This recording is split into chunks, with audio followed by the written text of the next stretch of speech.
Welcome to Wednesday's Drink, where we plan to quench your thirst until you enter your house of worship this Sunday. Welcome to another program of the Wednesday's Drink.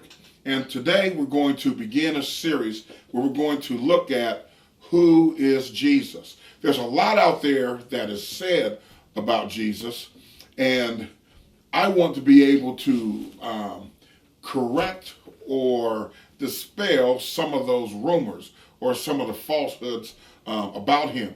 Because Jesus, first of all, is the only way to heaven. In John 14:6, we're told he is the way, the truth, and the life. No man comes to the Father but by him. And so in order for you to get through the door, you must understand who he is. We're told in John chapter 10 that he is the doorway that you enter in and out as you go into the pasture. Basically, as you move to and from salvation, it's only through Jesus Christ that you can get there. He stands at the door and knock in hopes that you will open that door. But in Matthew 16, Jesus is talking to the disciples, and he's asking them a question. He says, who does man say that I am? And they say, well, some say you're Elijah, some say that you're a prophet, some say Messiah. And then he turns and says, but who do you say that I am? And Simon Peter looks at him, and Simon Peter says, you are the living God. You are the Son of the living God. And Jesus tells him, heaven and earth, that no one on earth has revealed that to you, but that has come directly from the mouth of God.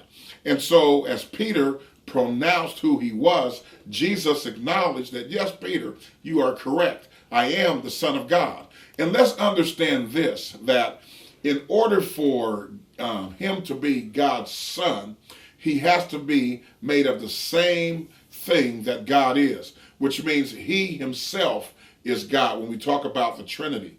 Now, in Exodus chapter 3 and verse 14, Moses says to God, who should I say has sent me? He's on his way to deliver the children of Israel. But he says, how can I go, God, without your name? And God says to them, well, tell them that I am has sent you.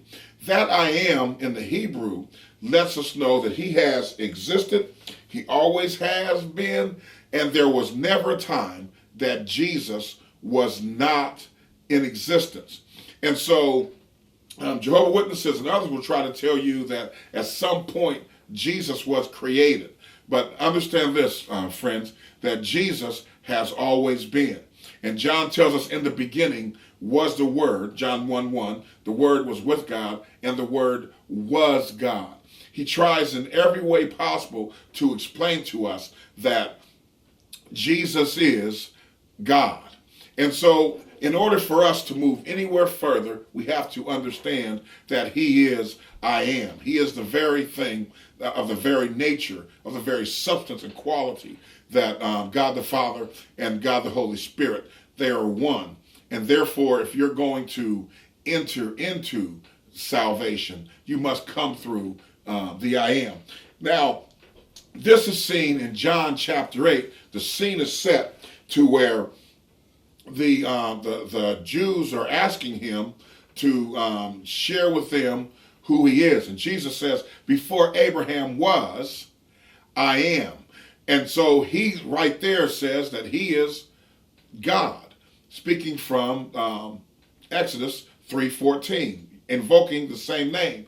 Now, what tells you that they understand what he's saying is because they take up stones to stone him.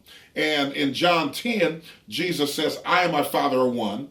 Once again, they take up stones to stone him. And Jesus says, what are you stoning me for? For a good work? For the things I'm saying? It says, no, we're stoning you for blasphemy, because you, being a man, makest thyself God. Now, people in the 20th century try to come along and change that meaning. But we can see from their behavior, they understood exactly what he was saying.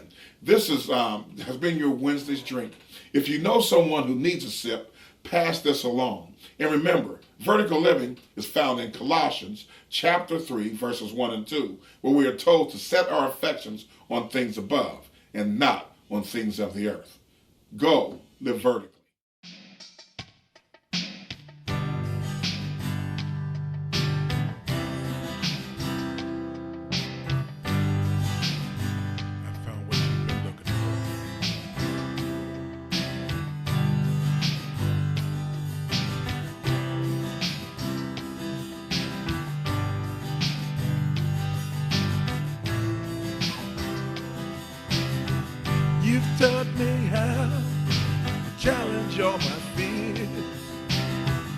stand in faith when the road ain't so clear, to trust your voice whenever you will speak.